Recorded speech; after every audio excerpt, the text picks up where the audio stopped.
So, ladies and gentlemen, welcome. I am Lawrence Moss, the director of the Human Rights Program here at Roosevelt House, Hunter College. And we're so pleased to be hosting this forum on drug policy reform with such distinguished leaders and organizations in the field, both in the United States and abroad. For those of you who don't know, we're convened here in the former home of Franklin and Eleanor Roosevelt and Franklin's mother, Sarah. Sarah built these twin townhouses in 1908 and presented half of them to Franklin and Eleanor as a wedding gift in 1908. The Roosevelts lived here until the day that he was inaugurated as president in March of 1933. And it's very fitting that this building, infused with the spirit of Eleanor Roosevelt in particular, should now be the home of the Human Rights Program at Hunter College. We have hundreds of students every semester taking courses in human rights, 125 students every semester taking an introductory course in human rights. Indeed, I'm pleased that one section of them, 24 of them, are here with us today. And we also have a course on human rights and public health, very relevant to today's subject this semester, taught by one of Jasmine's colleagues at the Open Society Foundation. The Roosevelts, of course, were not unfamiliar with the problems of substance abuse in their own family. Eleanor's own father was a serious chronic alcoholic, and when she went to live with her grandmother's family, they were afflicted by both alcoholism and drug abuse. Franklin, of course, was involved in the repeal of prohibition, which had criminalized use of sale of alcohol in the United States for some 2 decades, but at the same time enacted new measures against narcotics and marijuana during his administration. So these issues were relevant then and very relevant now. We're quite at an inflection point, a change in attitudes towards this. We had a forum here at Roosevelt House on Monday on mass incarceration, and of course the excessive use of incarceration is very closely linked to the problems of excessive criminal treatment rather than public health treatment of drug abuse. So with nothing further from me, I'm very, very pleased to welcome Jasmine Tyler, the Senior Policy Advisor for Drug Policy and Global Health at the Open Society Foundations, who will introduce our distinguished panel and moderate the discussion. Thank you all for being here. Thank you all so much for coming today. It's very exciting to be here with this amazing group of folks here at the table, but also the amazing group of folks in the audience here. As you heard, I'm Jasmine Tyler. I work on drug policy and global health issues and have long been concerned about many of these issues because I grew up visiting my dad in prison, and he was a drug offender, he was a drug user, he was a drug seller, so I know sort of all of it. And I think it's very important to be having the conversation about decriminalizing drugs to increase and promote better public safety, but also better public health standards in the United States and abroad. So I'm gonna tell you a little bit about our great panelists here today, and then I'm going to introduce a short video before the discussion gets started. So our first speaker is going to be Maria McFarland Sanchez Moreno. She's the co-director of the U.S. program at Human Rights Watch, and Maria has worked on national security, criminal justice, immigration, surveillance, and drug policy issues in the United States. She's an excellent researcher. She's a lawyer and has been seminal in providing an amazing cadre of work and research on very important drug policy issues, ranging from mandatory minimum sentencing to police interactions as well. We're also going to hear from Madame Dreifuss, the former president of Switzerland. That's very exciting. Madame Dreifuss has done many things, though, in her important career. She has worked as a social worker and as a hotel secretary and as an editor of the weekly journal Cooperación. I may be saying that with Spanish, not French, I'm sorry. And she's been elected to many different areas in the Swiss government as a member of the Swiss government, as a member of the parliament, and was the head of the Federal Department of Home Affairs as well. We're also going to hear from Michel Kazatchkine, also well known for his amazing 25-plus years fighting HIV/AIDS as a leading physician and researcher and administrator. He's been an advocate, and Madame Dreifuss are on the Global Commission of Drug Policy. Madame Dreifuss is the president, and their work has done a great job really getting to the heart of the issues with other elected members from various countries that many times civil society members aren't able to have those engaging conversations with, but because of their experiences in government, hers heading the Swiss government and Michel's as a stalwart in the WHO and UN infrastructure around HIV and AIDS has been critical. And their analysis around the public health consequences of criminal drug policies is really critical for us moving forward to improve these policies. And then last but not least, we have Ethan Nadelman, who will be batting cleanup here for the panel, and I consider my own Papa Smurf, having worked at the Drug Policy Alliance before. He is the Rolling Stones point man on all things drug policy, and I think he's everyone's point man in the United States and abroad on all things drug policy, so you'll hear from him what the organization Drug Policy Alliance is working on and how the issue and the conversation around decriminalization is moving forward. We're gonna watch a very challenging video to watch.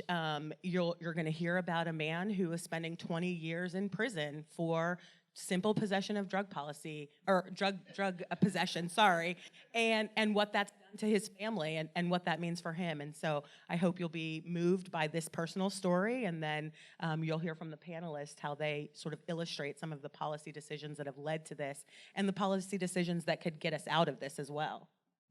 Thank you. So the video that you're going to see in a little while is one that Human Rights Watch put together to go along with the report we published last year along with the ACLU about the harms of criminalizing drug use in the United States. But before I get into that, let me back up a little bit and provide some context. The US, along with many other countries, has for decades been engaged in a war on drugs. That means that it has been criminalizing the production, distribution, possession, and use of drugs, and it has been aggressively enforcing those laws. That means that it has spent billions of dollars every year, or these countries have together, billions of dollars every year to extradite, prosecute, surveil, in various ways go after drug kingpins as well as low-level drug dealers. They have spent money fumigating crops all over the world. They have been paying farmers to grow other crops. They have been putting huge efforts into stopping drug shipments. But alongside all of this, what Human Rights Watch and many people have been documenting has been a huge number of human rights abuses that are being committed in the name of combating drugs. And so today in the Philippines, you see thousands of people being executed in a matter of months because they are supposedly involved in drugs somehow. We have seen in Mexico huge numbers of forced disappearances. In Cambodia, Laos, and Vietnam, we documented how in the name of providing treatment, people were being forced in, being put into forced labor or were being tortured. In the US, we've seen a crisis of mass incarceration. At the same time, we've seen that organized criminal groups that are involved in the drug trade are actually profiting beautifully from all of this. And instead of reducing their activities, they have been posing a serious threat to the rule of law and democracy in many countries, engaging in corrupt activities, and in countries like Colombia, which I know well, or in Afghanistan, really decimating institutions. So as a result of all of this, many countries have been pushing for drug reform, for looking for alternatives to the current system. That's most prominent with Colombia, Guatemala, and Mexico, who have been very vocal about this, and of course groups like ours. And in the US, what we have seen is increasing recognition of the need for criminal justice reform and a movement towards decriminalizing or legalizing marijuana. Now, within the US, we wanted to focus, and now I get back to this project, we wanted to focus very specifically on the issue of criminalization of drug use and possession. Why? First, we thought that it was important to highlight the harms that are caused by all criminalization of drug use, not just marijuana. the US is making a lot of progress on marijuana, but actually many of the harms that stem from criminalizing marijuana also apply to other drugs. Second, we thought it was very important to talk about criminalization of drug use because drug use is itself a private act, and it's protected. Can we wait? Okay, great, thanks. So drug use itself is actually protected by human rights, the human right to privacy, and basic principles of autonomy that underpin all rights. So if you're going to criminalize a private act, it really has to be because it causes harm to others, and the punishment has to be proportionate to the nature of the offense. To criminalize simple drug use with no harm to others is per se disproportionate and problematic. So we wanted to focus on that. And what our findings were actually surprised us. We talked to 360 people all over the US, including prosecutors and judges who were very critical of the process. And we found that the criminalization of drug use in the US is both massive and discriminatory. It's massive because we found that every 25 seconds in the United States, somebody gets arrested for simple drug use. That means that drug use is the single most arrested offense. It means that people are arrested for drug use more than 3 times as often as for all violent crimes combined. That is an enormous investment of resources. We also found that this is a problem in every state. Every state enforces these laws aggressively. Maybe not with marijuana, but with other laws, yes. And we found that that in practice, this is leading to discrimination because even though black people and white people use drugs at the same rates, black people are, on average, almost 3 times as likely as white people to be arrested for drug use. In Manhattan, the rate is much worse.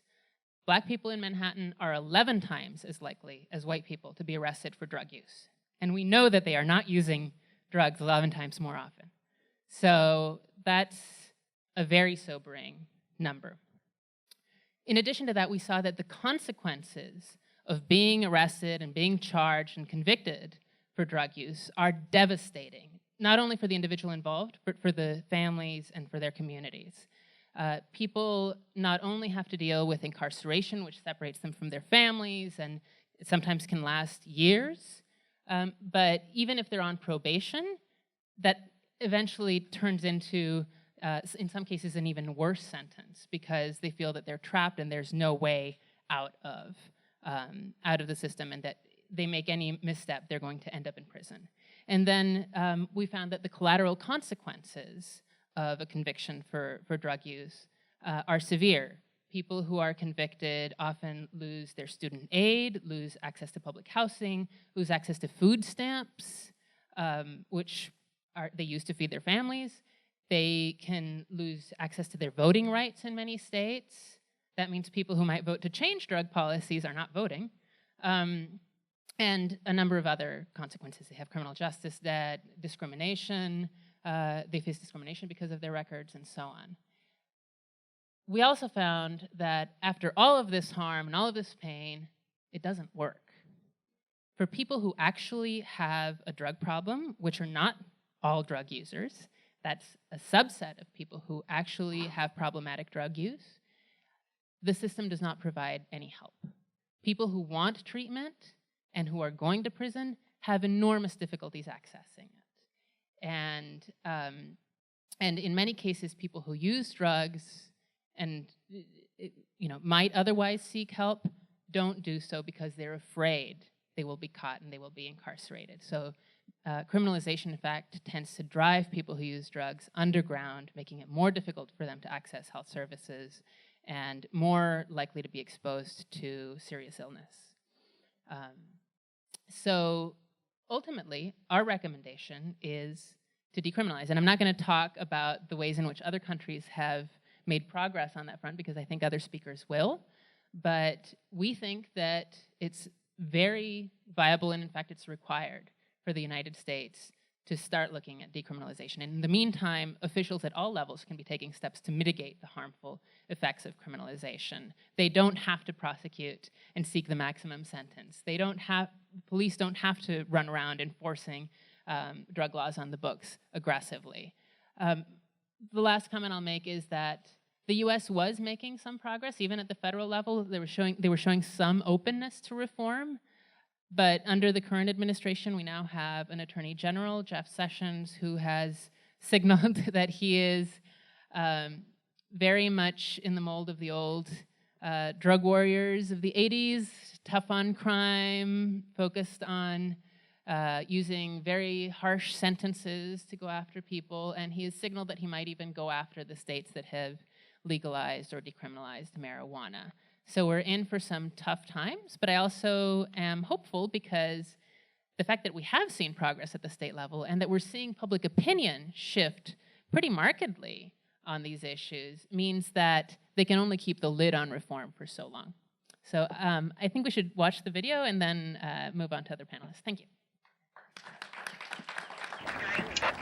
Every 25 seconds, someone is arrested in the United States simply for possessing drugs for their personal use.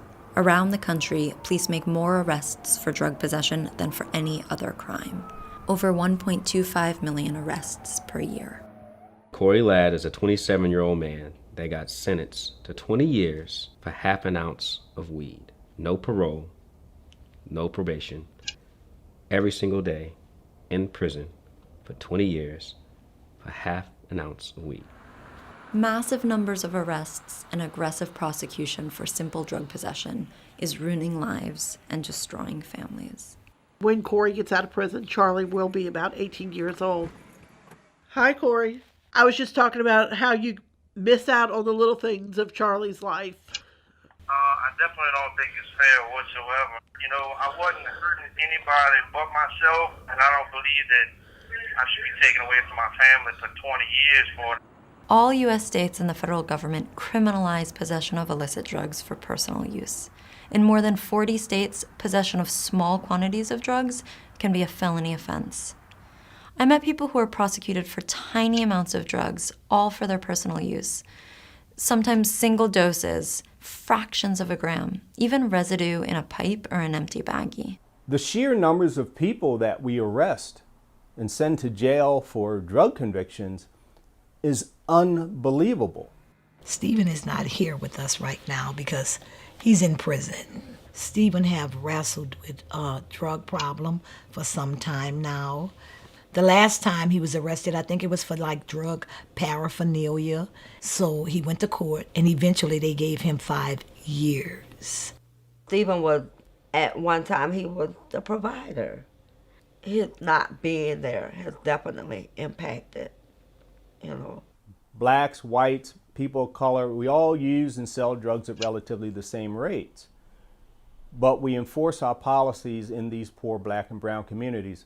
That's where the arrests occur. That's where the unconstitutional stops occur. That's where most of our law enforcement shootings occur. Despite equivalent rates of drug use, a black person is 2.5 times more likely than a white person to be arrested for possessing drugs.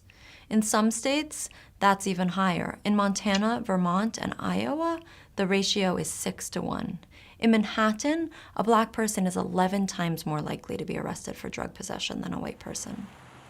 My client, she is looking at 20 to life for 0.5 grams of crack cocaine, which probably would be enough to get her high for maybe a day. A lot of times when the urge and the thoughts came, I used because I've been on it for so many years, like over 30 years, you know what I'm saying? And I didn't know how to stay stopped. She went to jail in the 80s and the 90s and into the 2000s, and over the course of that time, any changes that have been made in that system haven't stopped her or helped her with her addiction in any way, I think is very telling. Most people who use drugs never develop dependence, but for those who do, treatment should be available and affordable in the community. You shouldn't have to get arrested to get help. And the truth is, in most jails and prisons, the treatment isn't the kind of treatment they need. Once you're incarcerated and you're convicted of possessing any drug, for instance, your life really goes downhill. You start with your driver's license. Your job where you live, if you're trying to get into public housing, voting, having custody of your children. The list goes on from there, but those are some of the most immediate social consequences and economic consequences from drug charges in a criminal context. You can get over an addiction, but you'll never ever get over a conviction. It will follow you for your entire life and prevent you from thriving, from succeeding. 40 years after the war on drugs was declared, rates of drug use have not gone down. Instead, countless people have been funneled into the criminal justice system at enormous cost to them, their families, and the U.S. taxpayer. These are people that could be very high, well-functioning members of society. They can be mothers and fathers. They can have great jobs out in the world and contribute, but instead they're just sitting in jail because nobody was willing to give them the time of day and help them even when they're asking for it. In my opinion, it is not justice. The definition of insanity is to keep doing something over and over again and expect a different result. So maybe we should try something different. It is time to decriminalize the personal use and possession of all drugs. This means changing federal and state law. The human toll of criminalization is out of control. Charlie's going to be 5 in January. Corey went to jail in December before she was even born. So I think he's served his time. And I think it's time for him to come home and start moving forward and be the dad that he can be. So we'll turn it over now to Madame Dreifuss, who, oh no, to you, Michel? Okay, Michel.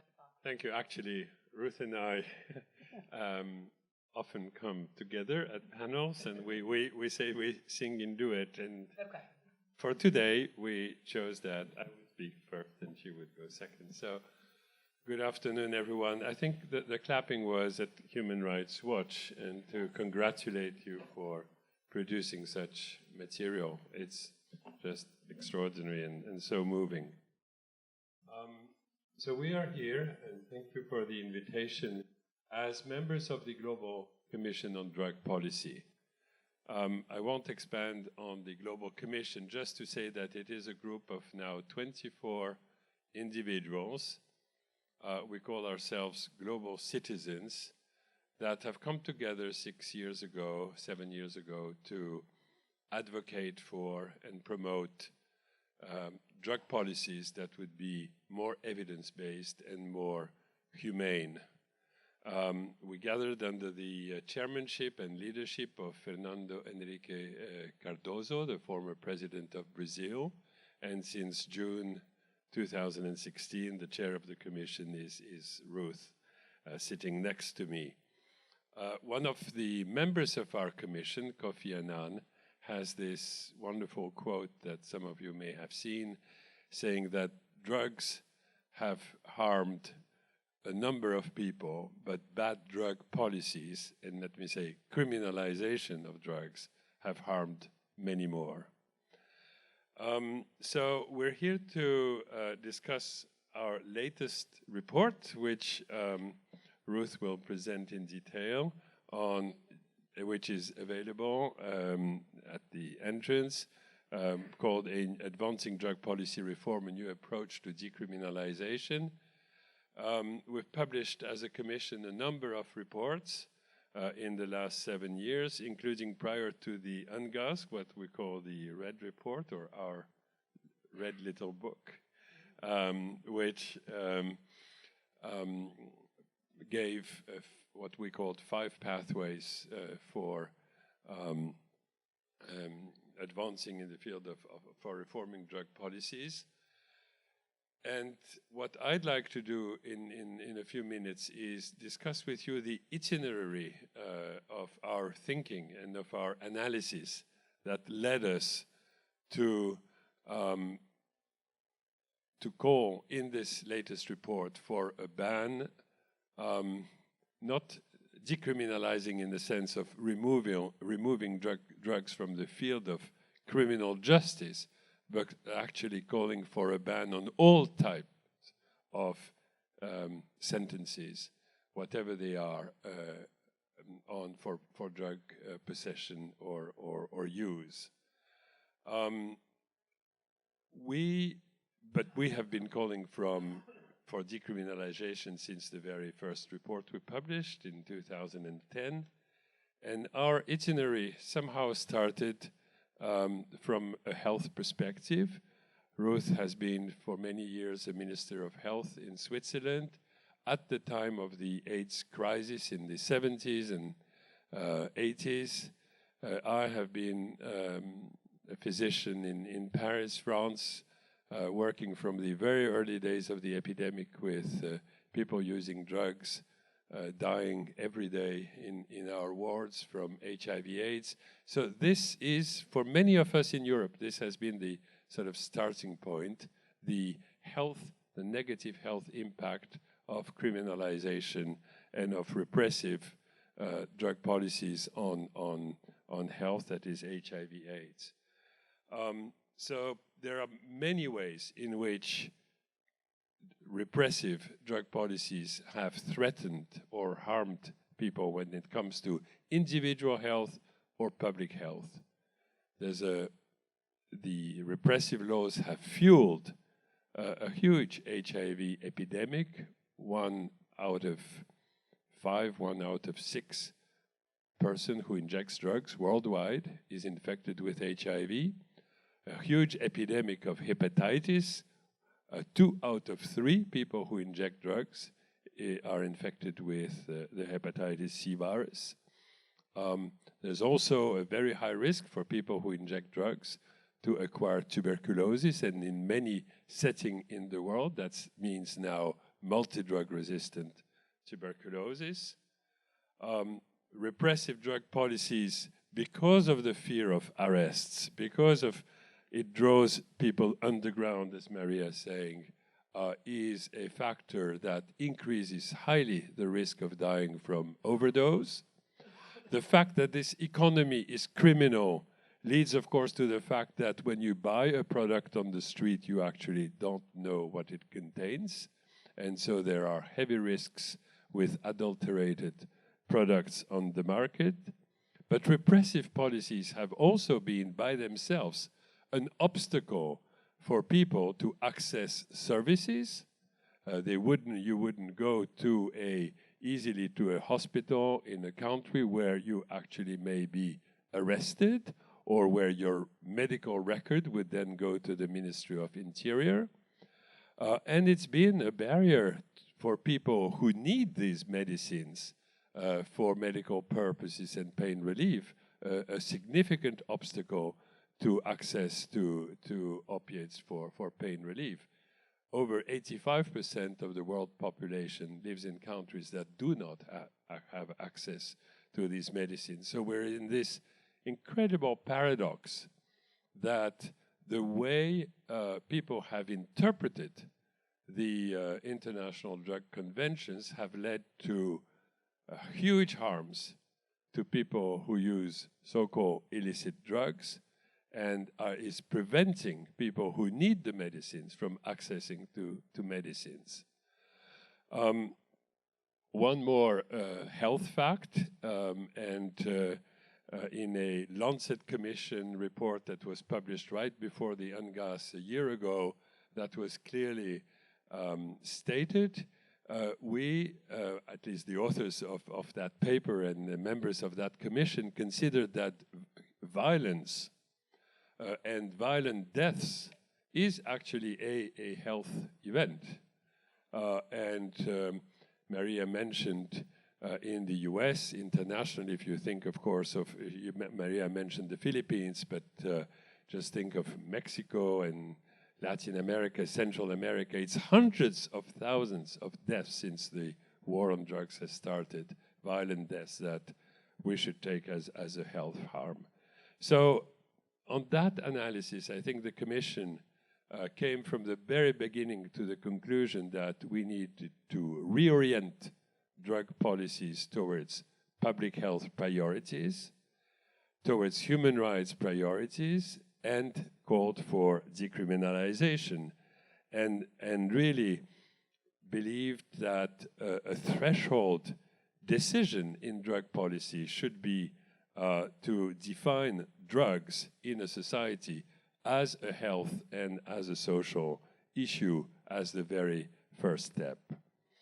And then, of course, and as Maria said, and I'll follow on what she said in the US, but looking at the more global picture, the harms of criminalization are not just about health. It is the harms of having a criminal record on, as she mentioned, on housing, on loans, on the risk for families to be separated. Some of the figures you heard about the US have their echo very much in Europe. In Europe, out of the 1.4, 1.5 million people arrested for drug offenses every year in the European Union, 86% of those arrests are just for use or possession. So we're very much in similar figures. The second harm that was so much exemplified in the video we saw is incarceration and disproportionate sentencing more generally. It is also the fact that repressive drug policies have been used as a tool of social control. Maria mentioned that. Everything she said about the US has also its echo in Europe and in many other settings, including Latin America and Central America.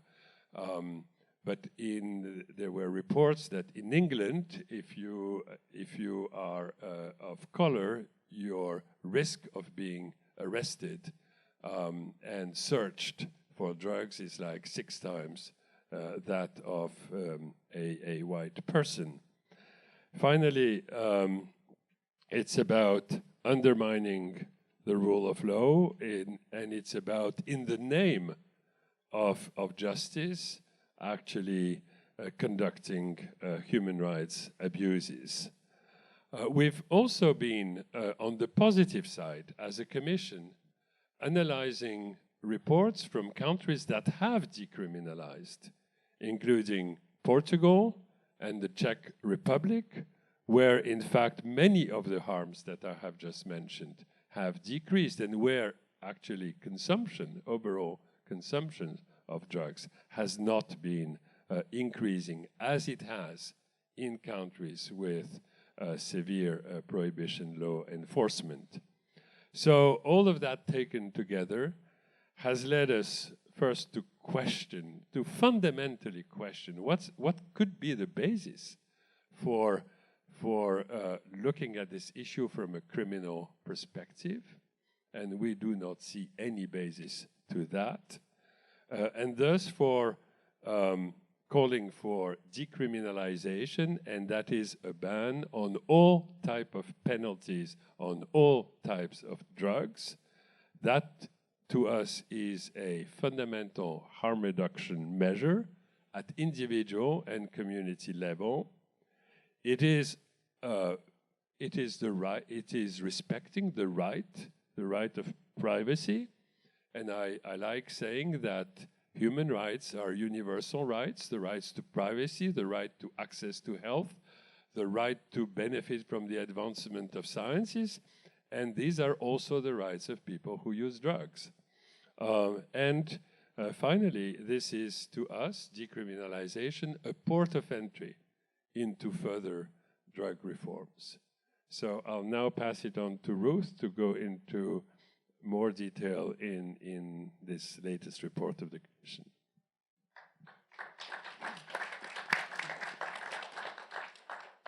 Thank you so much. Thank you, Maria and Michel, for the presentation. But first of all, thank you for you, Mr. Director, for hosting us in this historical house.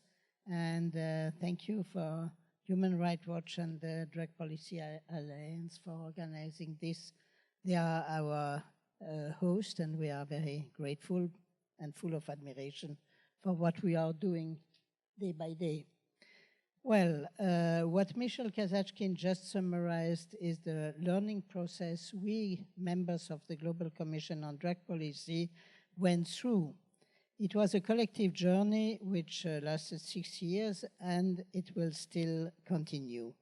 You have heard that we were starting from the health emergency situation, mainly in Europe, and developed for that a whole range of answers going to an enlargement of the spectrum of treatments to harm reduction measures. And in that time, it seemed to be a bold decision. To make them really acceptable, they were accepted largely by the population because we had just to answer to a situation where people were dying or becoming, receiving a virus that could bring them also to death or long-term illness. So it was politically acceptable, it was considered needed in most countries of Europe. And at that time, we considered these measures as bold. When I was a Minister of Health in the 90s, it was clear that I had to fight just for the right to have syringes put at the disposal of the people. So I would say now the good news is that even for those who are in charge of controlling how states are respecting their international commitments, these measures are accepted. They are now recognized being in the frame of the international convention. Even safe consumption rooms, and that was just last week or 2 weeks ago, that the body in charge of the control of the countries said that yes, now they recognize that consumption rooms are absolutely in the frame of the international community's commitment. And even alternatives to punishment are recognized as a mean to encounter the problem of and the harm caused by drugs. For instance, the rules in Portugal that are still putting in law that it is an offense to consume drugs, but that there is no other consequences that inviting people to a so-called dissuasive commission are recognized as being absolutely legal and normal and bringing very good results, as Michel said. But the bad news is that the problem of criminalization as such is not really, doesn't find really the attention it should have, and that the regulation of the market, which is for us the absolute necessity for the future, is not recognized as being a part of internationally dealing with the drug problem. So it is really the prohibition, I think, that we should abandon definitively. I will make some perhaps more theoretical, very short ideas about what the law should do. Or perhaps first I should explain why I use the word prohibition. I mean, in the contrary to the prohibition in the States, which were changed by and overhauled by Roosevelt, the aim of the convention and the aim of the laws is to make a difference between what is allowed and what is not allowed for substances that are generally dual substances. Dual in the sense that they can be used for research, for medical purpose, but on the other side, they can be also used just for the pleasure of the people using them or for helping people to overcome some pains or some difficulties in their daily life. So when we speak in Vienna, which is the capital of the world prohibition in that sense, when we speak about prohibition, we have always the answer, but we are not a prohibition system. We are a system which tries to make the difference between legal use and illicit use. which was not the case for the alcohol in that time, or not in the same measure. But practically, it means that most of the substances are just prohibited for any use by people for free choice. That they are, in this sense, it is absolutely legitimate, in my view, to speak about a large worldwide prohibition system. Now, national laws were inspired in the 70s mainly by the International Convention, and they all, in a way or in the other, are implementing a real prohibition for a consumption that is not in a very narrow way considered as medical or scientific. Now, laws. What should laws do? They should interfere in individual rights only if there is a risk of harming others or impeding the right of others. Laws should also provide, when they provide penalties, should be in any case proportional to the harm caused by the perpetrator. Laws should be sought in a way that the large majority of people follow them, accept them, and understand them. And the law should be implemented in a way that is not arbitrary, respecting the principle to treat equally people in equal situation and treat in different ways people in different situations. None of these principles are respected when drug use and the preparation of their own consumption remains an offense. There is no harm to others, there is no proportionality, there is no evidence and no acceptance by the large public about the sense of this and the spirit of this law. And as we heard, the implementation is arbitrary because it's touching certain groups of population in a way that others are freed from. Let me add another principle of law. They should never cause more harm than the harm they intend to prevent. And you heard a lot of examples from Maria and from Michel that the consequences are harmful. The consequence of fear, the consequence of incarceration, the consequence of criminal records, being, as you say it so well in the movie, that you can recover from addiction, but you cannot recover from conviction.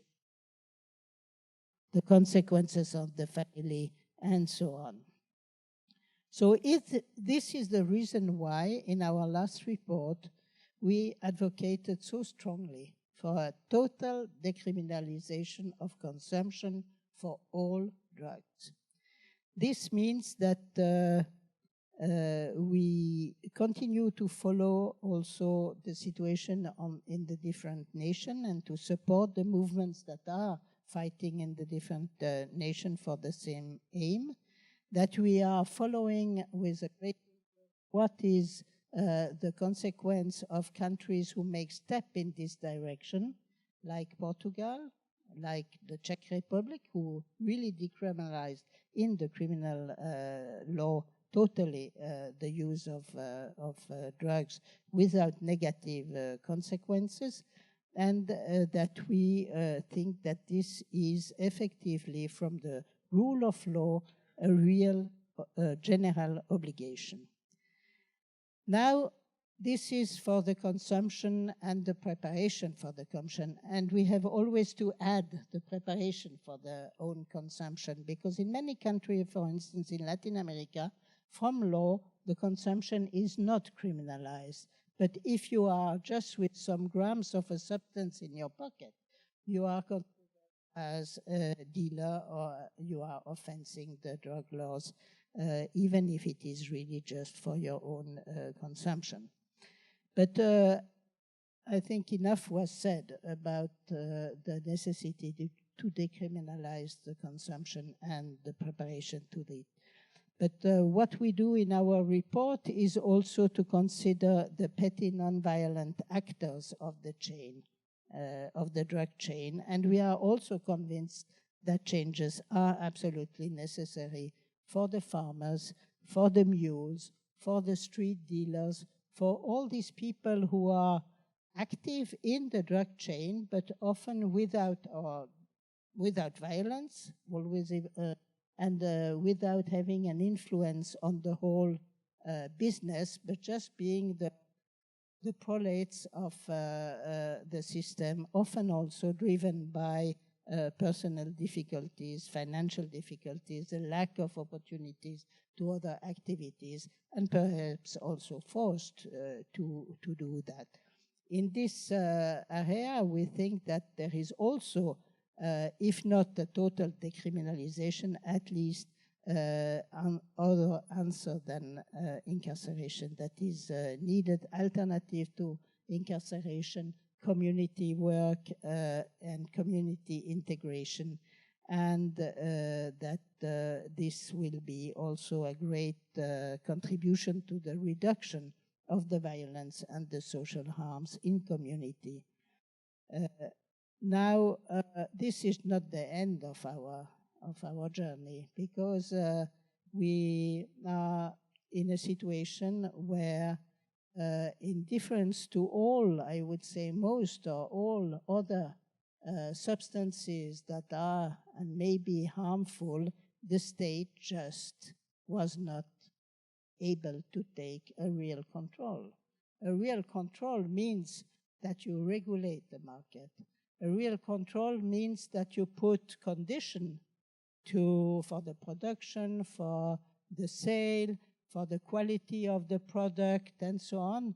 And for this, you have to make it transparent. You cannot let it in the underground. You cannot let it in the hand of criminal organization, which interest is not the health of the people, the well-being of the people, or a sane way to have a business that is serving the wishes of clients, of customers, but people who are just interested to make as much money as possible in a system that has no law. So the return of the control, the return of the regulation, the return of the law, organizing the drug from the production to the retail, and is, in our view, absolutely necessary.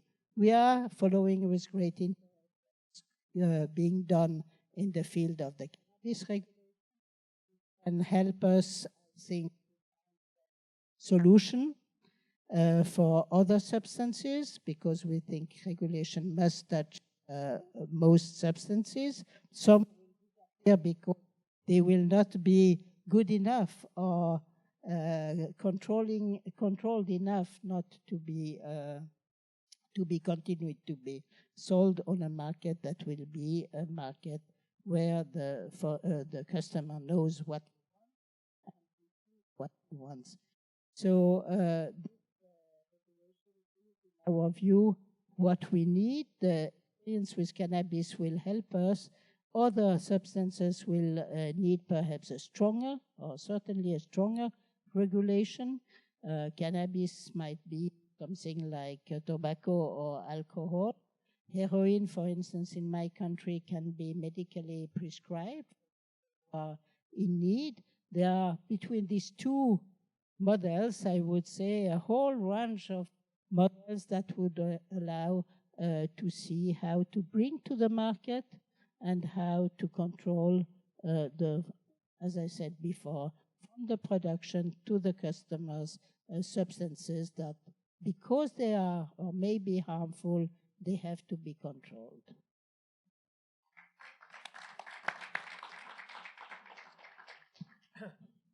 Okay. Hello. I'll stand so you can see me better. And just to start, to just get a sense of who's here. First of all, how many of you are actually students, either here or elsewhere? Just raise your hands. Okay, most of you. How many of you were born or under the age of 30? Raise your hands. How many of you ever heard of Harry Anslinger? Raise your hands. Okay. How many of you heard of William Bennett? Raise your hands. How many of you ever heard of McCarthyism? Raise your hands. Okay. How many of you ever tried marijuana or another drug? Raise your hands. Okay. How many of you don't want to say whether you tried a drug or not? Raise your hand. Okay, good. And how many of you know somebody who's really had a bad drug problem? Raise your hands. And how about how many of you know somebody who spent time behind bars on a drug thing? Raise your hands. Okay, so thanks. So what I'm going to do here, that was very helpful, is to give you a kind of U.S.-centric view of the world of this thing and address some of the other issues that came up during the discussion by Michel and Maria and Ruth. So first of all, I think some of you are aware, the United States, our rates of incarceration were relatively close to the global average until roughly the 1970s. In 1980, we had 500,000 people behind bars when we were just beginning to go up, of which 10%, 50,000, were there for a drug law violation, right? What happened in the mid-1980s and late 80s into the 90s was a war on drugs that was driven and pioneered in the U.S. It was a monstrous thing. And the reason I've asked you about McCarthyism is because I say in some respects it was like McCarthyism on steroids. Right? It wasn't just a demonization of particular groups in society, people who used drugs, made drugs, sold drugs, and the people who were associated with them, whether black and brown people, poor people, whatever, right? But it was not just a targeting them, but a mass incarceration policy. So we went from having 500,000 people behind bars in 1980 to 2.3 million people as of a few years ago. We went from having 50,000 people behind bars on a drug charge to 500,000 people behind bars, tenfold increase, right, by the early 2000s, right? We landed up locking up more people on drug law violations than all of Western Europe was locking up for everything, and they have 100 million more people than we do. Our rates of incarceration, I think the United States we're barely 4% of the world's population. We over 20% of the world's incarcerated population. No country has incarcerated its citizens, and no democratic society has ever incarcerated its citizens at this rate in history. And our rates of incarceration of black men in this dramatically exceeds the rates of incarceration in the Soviet gulags of the 30s, 40s, and 50s. So we did something unprecedented in the history of human and democratic societies in terms of our mass incarceration. We also have been true believers in the war on drugs. The war on drugs, on the one hand, is an element, a means of social control of populations and minority populations and immigrant populations and et cetera, but it's also in America really about drugs. We really have been crazy about drugs. Don't forget, we were one of the only countries in the Western world to criminalize alcohol and to go through that whole experience of alcohol prohibition. This notion of like sobriety and abstinence and keeping my body as a sacred vessel and I should not pollute it with these substances that our Lord has forbidden. That's a key element that's also driven what this is about, a quasi-religious element to this thing. And because we are America, we own the world to some extent, and we believe it's incumbent on us, to make the world like us, to remake it in our own image. And to some extent, that if we can get the rest of the world to embrace our prohibitionist drug war policies, to some extent it helps validate what we ourselves are doing. We can justify it because those drugs are being produced over there and shipped over here, but there's also something good about feeling like we've made everybody else do what we're doing. And so for almost a century, we bludgeoned, we cajoled, we pressured other governments through bilateral, multilateral, global methods to basically sign on to a broader global war on drugs strategy, right? You have many countries that criminalized cannabis, marijuana, decades ago without even knowing what it was. It's just the U.S. government would like us to sign that. Oh, what's cannabis? We don't know. Okay, we'll sign it and make it illegal. And 30 years later, all of a sudden they have a big cannabis prohibition problem. I mean, that was the extent of all of this, right? And it's only in the last years of the Obama administration, we really began to see some pulling back, where for the first time the U.S. handed off the baton as the world's leading drug warriors to the Russians, who were happy to seize the baton and keep running with this thing, right? So you understand that monumental role that we played. Now, when you put this in context, if you now ask, obviously Europe, well, I'll put it this way. A few years ago, I would say, if you look around the world and ask, what are the signs of optimism? What is promising? And I'd say, there's a bunch of signs around there. First of all, Europe, Western Europe, God bless them, in the 70s, 80s, 90s, right, this began to move in the direction of a public health decriminalization strategy, right? Some of it's the Dutch with their cannabis coffee shops. Some of it is HIV beginning to spread and Western Europeans going, we have to stop the spread of this disease by making clean needles available and public health policies available. Part of it is the more innovative policies pioneered in Switzerland around prescribing heroin, pharmaceutical heroin to drug addicts, safe injection sites, needle exchange. The basic notion, let's roll back this harsh drug war, be more pragmatic, more sensible about it, put the public health people more in charge. We'll still go after the drug traffickers, but let's ease up. And so Europe, Western Europe, really in the 80s and 90s becomes a global role model for a kind of semi-decent, kinder, gentler prohibitionist approach to drugs. That was significant. And when I was first getting involved in this, that's where I went to study, right? Then you flip to Latin America. Latin America for decades, I mean, banging their head against the wall and having their heads banged against the wall by the U.S. government, right? On the one hand, having this dynamic global commodities market and cocaine, heroin, marijuana coming out, narco traffickers shipping it, all this sort of stuff, right? No way, where there's a demand, there will be a supply. Nothing they can really do about that. But meanwhile, the U.S. government is saying, you better crack down, you better do what we tell you to do, or we are going to hurt you, right? And Mexico, Colombia, Bolivia, Peru, Caribbean, et cetera, all trying to find a way to balance the unreasonable demands from the U.S. government versus the realities of this dynamic global commodities market, which in a prohibitionist situation was making these countries look like Chicago during the days of Al Capone times 50 or 100 in terms of the violence, crime, and corruption, right? But what happens in Latin America, beginning a little less than 10 years ago, is the emergence of, first, the Latin American Commission on Drugs and Democracy, headed by 3 courageous former presidents, Cardoso, Brazil, Gaviria in Colombia, Zedillo in Mexico. They come up with a report saying, we got to open up the debate, break the taboo. And then that commission globalizes, and Ruth and Michel join, and Richard Branson and Kofi Annan, and a whole host of others to really break through and become the single most credible voice in the world calling for a radical transformation in drug policy. At one point, I remember in 2011, the global commissioner sitting on a table and going, this is all great for us ex-presidents and do this. What about currents? And sort of out of the blue to some extent, a number of good things started to happen. One was President Santos in Colombia, who'd been whispering about it, all of a sudden says, let's start talking about this stuff. Says it more outside the country than in, but he starts moving. In Guatemala, a former right-wing military general, Otto Perez Molina, starts to open up the debate about legalization, and I think mostly for the right reasons, not the wrong reasons. He's now in jail, suggesting there were some not good reasons, but it was still mostly the right reasons. In Uruguay, a former leftist Tupamaro guerrilla who becomes president, Mujica, says, let's legalize marijuana, and Uruguay, lo and behold, becomes the first country in the world to legalize marijuana. Very slow to implement it, but still, they made that breakthrough. So you have some momentum happening there, and unfortunately what's happening in Latin America now is things have kind of died down, some of the momentum and the sentiment, and it's one of the things that's difficult now. In Asia, I mean, Asia was always the worst of all places on the drug issue. You know, pull out your fingernails, whip you, punish you, the signs in the airport, drugs, any drugs, you will die type stuff. But nonetheless, they get freaked out by HIV/AIDS. And what happens 10 years or so ago is countries like Indonesia, Malaysia, Vietnam, China, and in Southwest Asia, even Iran, begin to say, you know what? Needle exchange? Okay. Methadone maintenance? Never thought we'd do it? Okay. Right? Basically, because they're freaked out about AIDS. In Iran, right, 10 years ago, 12 years ago, the Ayatollah, who's the Minister of Justice, issues a fatwa declaring that needle exchange and methadone are okay under Sharia law because there's the need to do this sort of, now, mind you, all in the context of a still very harsh, punitive war on drugs, let's shoot the trafficker strategy, but little things like weeds popping up in a new frame. And in the U.S., I mean, here we are, the global center of the war on drugs, and now we are, lo and behold, the global leaders when it comes to ending marijuana prohibition in a responsible way.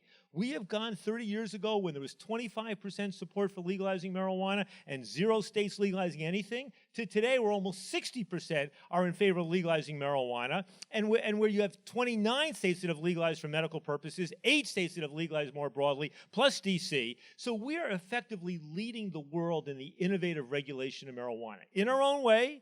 And now you can see folks in Europe looking at Uruguay, looking at us. Canada's about to go that way next year. So you're seeing some momentum, and even the Europeans are beginning to say, you know what, we fell a little behind here. We sort of began to rest on our laurels. Now we're going to move forward. So there is some positive momentum going forward on this. So I'll just kind of conclude by saying these 2 key points, I think, right here. The first one is, we initially framed this discussion here around the decriminalization of drug possession, as opposed to legalization, right? Legalization means regulating drugs, illicit drugs, the way we now do alcohol or cigarettes, or the way we're beginning to do marijuana, right? It means legal regulation, legal access for adults, all of that. Decriminalization simply means ending or reducing or ending the criminal prohibitions on drug possession and other coercive government penalties for drug possession, right? Now, some people say, hell with the decriminalization. That's the worst of all worlds. Either prohibit or legalize. Don't give me this in-between stuff because that's just going to make things worse. And they'll say, what, you're going to decriminalize possession so anybody can possess it or use it, but still it's all going to come from illicit places? You're just going to build a market, et cetera. Well, it turns out that when you look comparatively, whether it's within the United States or internationally, what you see is that the relative harshness or criminality of the sanctions on possession have nothing to do with the levels of drug use. In other words, societies that decriminalize drugs don't necessarily see an increase. And societies that crack down on drug possession don't necessarily see a decrease, it's at least in open societies, right? So it is possible, and in fact desirable, to do what Portugal did, and some other countries have done, and Uruguay all along has been doing this, to end the criminalization of drug possession and understand that it's not going to result in any increase in the number of consumers and the amount of drugs being consumed. It's not going to grow the market for the narcos who are still selling these drugs in problematic ways. Second thing, people say, well, okay, but we want to get people in treatment. And the only way to get people in treatment is to catch them with drugs and then force them to get treatment, right? Now, that certainly works for some people. You catch a drug addict, and you say, okay, you're going to prison, you're going to treatment. And that, with drug court model, all that works for some people. It turns out for a greater number of people, it either doesn't work or it makes their lives worse. And it diverts resources to the criminal justice system rather than the health system. And it means the ability to deal in an adequate and proper way with somebody's drug addiction in the criminal justice system is pretty minimal. Right? It's not the place, none of you would want to say, oh, my kid's got a drug problem, I'm going to send him to prison to help fix their drug problem. It's not a desirable place to do that, right? So understand the risks of decriminalization are essentially minimal.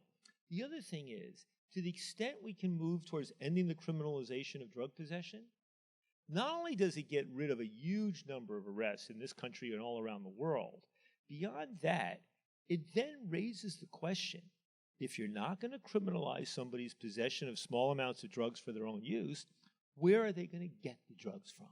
Shouldn't we find a way to accommodate people's ability to use the drugs they want through a legal regulated system? It doesn't necessarily mean, therefore, legalize like alcohol, tobacco, or now marijuana, but it does mean find some way to make this stuff accessible. What the Swiss pioneered and now half a dozen European countries and Canada are doing is to say, okay, if you're addicted to heroin and you can't stop and you've tried everything else, come to a clinic. We're going to provide pharmaceutical heroin for you up to 3 times a day, either a few bucks a day or no charge, lots of helpful services, right? Can't take it home with you. But that's an example not of legalization, but of allowing legal access. A few years ago in New Zealand, they had a huge problem with all these synthetic drugs, right? And so what the government did was they passed a law that said, we're going to set up an FDA, a Food and Drug Administration-like process, whereby producers of synthetic drugs, synthetic party drugs with no medically known uses, can apply to have these party drugs legally approved for over-the-counter sale, provided they can demonstrate they're safe enough for broader consumption. Right? That was a breakthrough in terms of thinking of innovative ways, once again, to regulate these worlds. Now, they haven't been able to implement that law, but it set up a model. Right? When we look in the U.S. now with marijuana, once again, could that be a model for something else? So all of this is to say now, it's 2017, Donald Trump is president, Steve Bannon is Steve Bannon. Jeff Sessions is, a drug war ideologue, a drug war dinosaur, a reefer madness crazy guy. I mean, to the far right of even the Republican Party. Populism is growing around Europe and around the rest of the world. It's not a great time to be a drug policy reformer, right? But what that says to me is, you don't stop now, right? You keep looking for the opportunities. We know in the U.S., there's already a bipartisan consensus for reducing the number of people behind bars and emerging bipartisan consensus on ending marijuana prohibition. And most of that happens at the state and local level. We know there are European countries where this stuff can move forward. We know that in Latin America, even though they couldn't move forward on a lot of the big stuff, they're beginning to move forward on medical marijuana. We know there are ways to move forward in smaller ways. The second thing is we know that even as these populist movements grow, we know that the younger people being drawn to populism, who sometimes hold incredibly offensive values, are sometimes not averse to rolling back some elements of the war on drugs. We see over 50, 60% of Republican millennials, including many who voted for Donald Trump, support the legalization of marijuana. Right? And I would imagine the same thing is true in Europe, where the older supporters of the right-wing populists are basically conservative and scared of whatever, but there's going to be a generational shift there. So this is not the time to despair on this thing. It is time to understand that basically one of the best ways to understand right-wing populism now is the more you understand about the 1980s and 90s drug war, the more you understand that the way we landed up with the drug war today was because people who thought the way Trump and Bannon Sessions thought today, that we see as horrifying, that way of thinking applied to drugs was the normal way of thinking 30 years ago. It's hard to imagine that today living here in America, but that's the way it was back then. Now, the fact of the matter is this will burn itself out, it will turn it around, but we have an obligation, and first and foremost, a human rights obligation, to sort of roll this thing back and look for every opportunity possible. Thanks.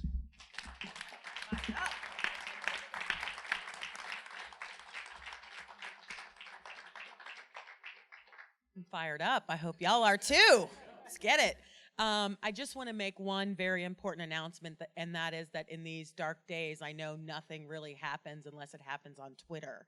So I want to share some Twitter handles with you all so that you can tweet anything that you've heard that's been, moving or inspiring or revolutionary to you. So that's at Kazatchkine, right here. For Madame Dreifuss, it's Global CDP, Global Commission on Drug Policy, at Global CDP. For Maria, it's at Maria HRW. And for Ethan, it's at Ethan Nadelman, 2 N's on the end. And the organizations are at HRW, at drugpolicy.org, and again, at Global Commission. And I'm Jazzy J. Tyler, if you want to tweet me too. I keep it real. So I want to take this time to open it up to some questions in the audience, but if you don't have any, I sure do. So, okay, I got a question back there.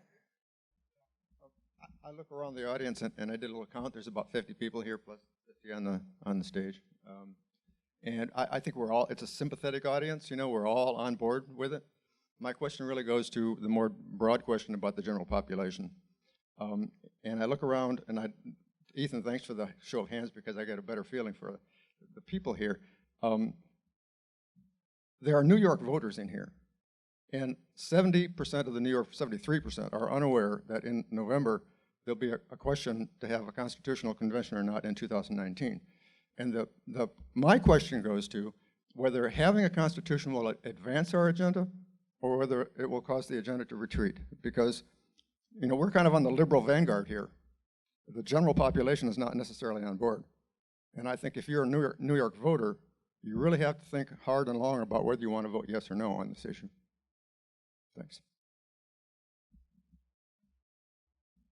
New Yorkers want to weigh in? Talking to about this, still an open question about whether it makes sense or not, but appreciate his efforts to interrupt this discussion. Other questions? We got Mr. Yellow Shirt and then Mr. Red Shirt. I'll comment on the convention, constitutional conventions. I think what we need to do, and this has been suggested by wiser head than mine, is have mock conventions. We need to randomly, and this is not my idea, I'm sorry I don't recall the person who proposes this, but it's very good, randomly choose a group of people, sequester them for a while, see what they come up with. Do this several times, get more sophisticated, because this is so dangerous to have a convention, especially on a national basis, without having any idea what might come out of it.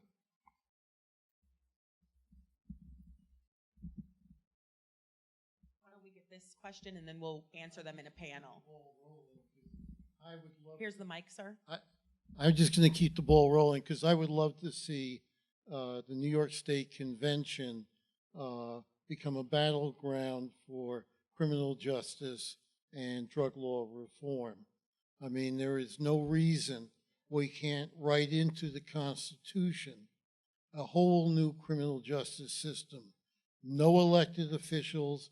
Everybody has to have at least 2 years of training in penology, sociology, or psychology to be a member, judges included, and create a criminal justice profession, which is the way they do it in the best countries in Europe. That's just one example of the kind of thing. We'll take these questions and then we have some more in the audience. Okay.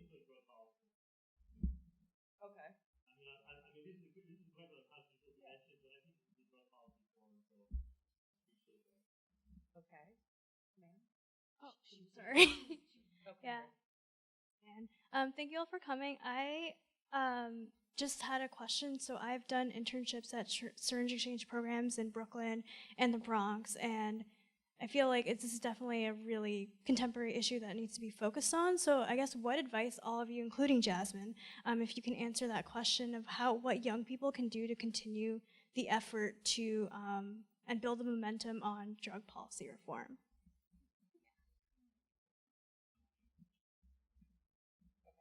I'm sorry, you gave up the mic. You want to jump in? Take a series of questions.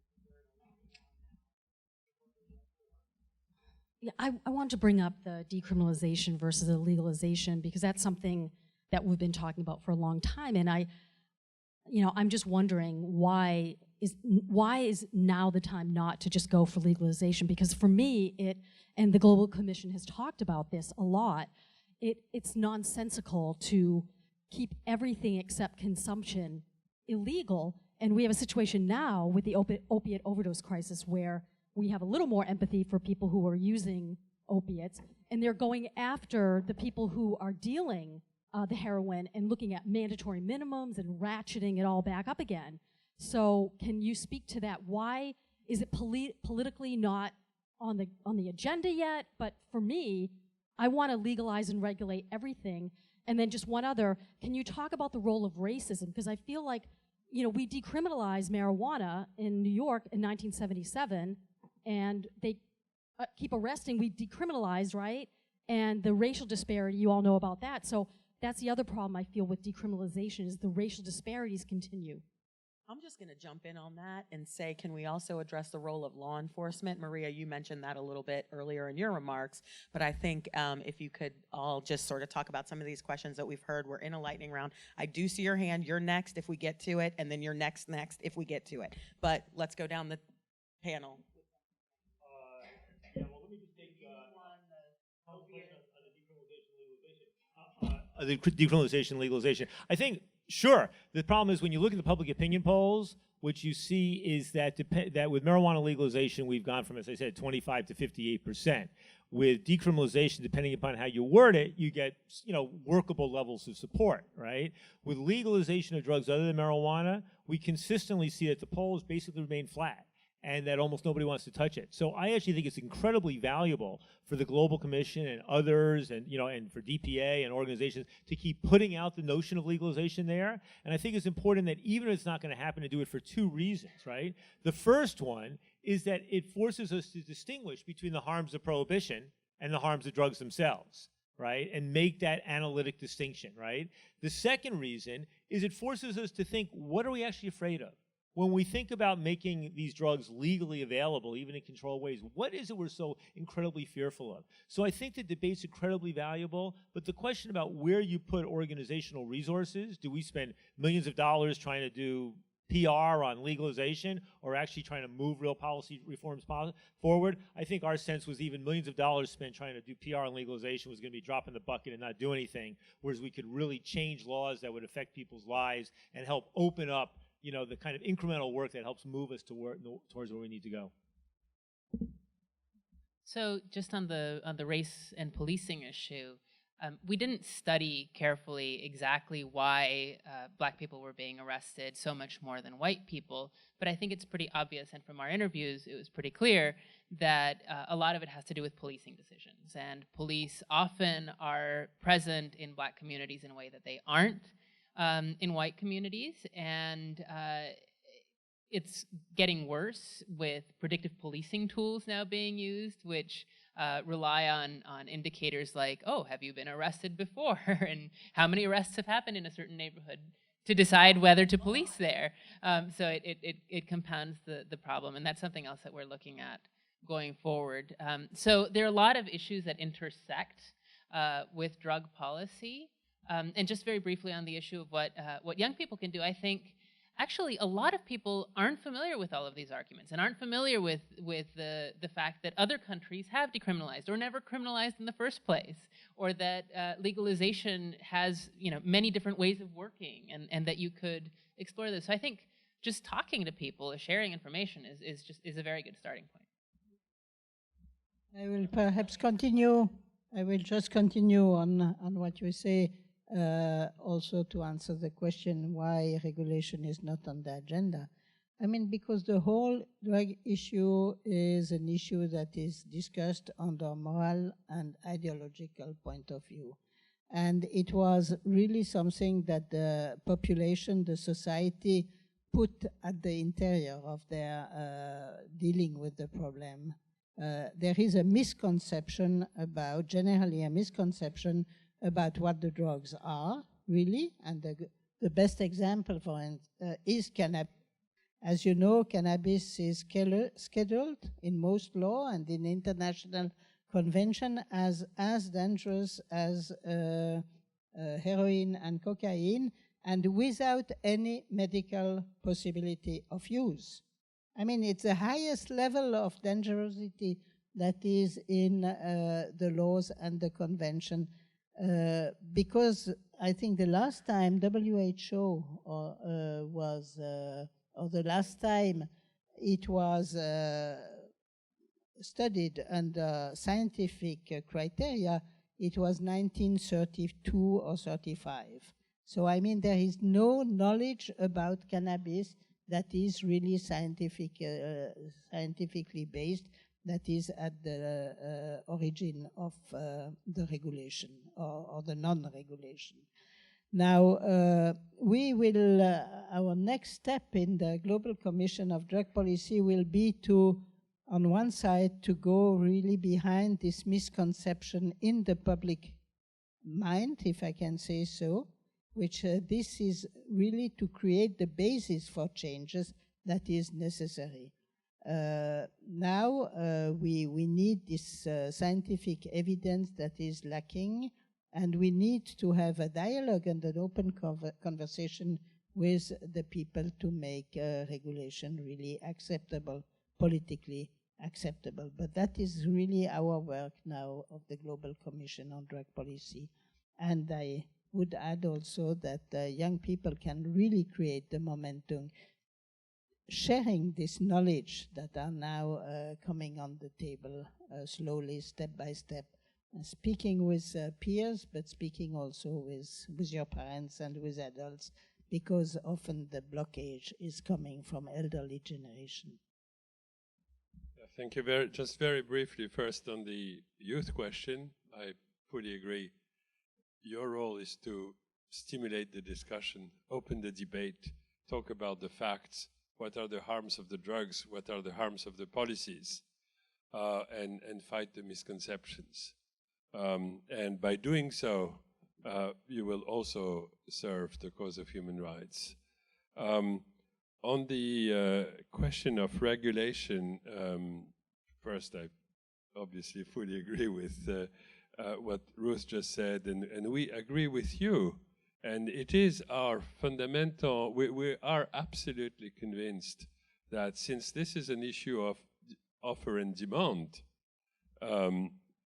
there will be, there's no way to go, other way to go forward than to regulating the offer, taking it out of the criminal hands, so that because you will not stop the offer, because the demand will always be there.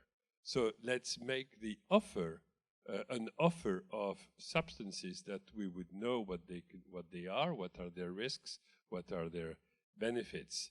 And this is something that is yet difficult to pass on as a message, that everything that is dangerous, additives to food, radioisotopes, medicines, whatever, are regulated. And there's this one piece, illicit drugs, that is just prohibited. At also a time when the boundaries between what is licit and what is illicit are less and less clear, and the opioid epidemic is a good image of that. And my last point is that on the positive side, I would agree with Ethan. Things are moving, and the steps, now I'm talking about the global public opinion, if such a thing exists, yes? The steps have been open the debate. Then it has been placed public health and social issue, and placed drugs as social and public health issue. Then it's decriminalized, and next step will be regulation somehow. And you know, a major social change is something that takes time. In Switzerland, overall, it took 30 years, yeah, says Ruth, the whole process. So if you think of these 4 steps somehow, you know, we are at step 3 at this time, entering step 4. The only thing I'll say about, I'll just answer the question about how can younger people get more involved and what's the role. I think the role is really to be very involved in local politics, because most law enforcement, most laws are done at the local level, right? That's where the impact on individuals is largely felt. And so I think it's very important for folks to be very engaged at that level so that you understand and are aware of what's going on where you're living, where you're working. But I also think that it's very important for white allies, young white allies, to be the disruptors and to really be bold voices, because you have to understand that many times for people of color, it's not safe for us. And that's especially true for people of color who are active drug users. And I think it's critical to be strong partners. And I don't mean speaking on our behalf without us, but I mean really speaking for us, with us, but in a mechanism or in a way that is safer for you, but not necessarily for me. And I think that is the real way to really advance these policies. And I think you'll see then a bubble up from the locals to the states to the feds. And I'll be working at the federal level, but I really need partnerships with local folks to really make the strong cases. So that's the most important piece, I think. I really think that that's where it lies. And I think Madame Dreifuss is right. It's really about engaging with folks who are older, who have more antiquated worldview, and can help to evolve their thinking as well. So I just want to say, I'm sorry we're at time, but we'll be up here for a second. I'm so sorry. Thank you so much for coming. Okay, hang on. Thank you so much for coming to this event. We really appreciate it. Thank you so much to the Roosevelt House, my favorite president, for hosting this event. It's very great. And thank you guys. You guys are brilliant panelists. Thank you.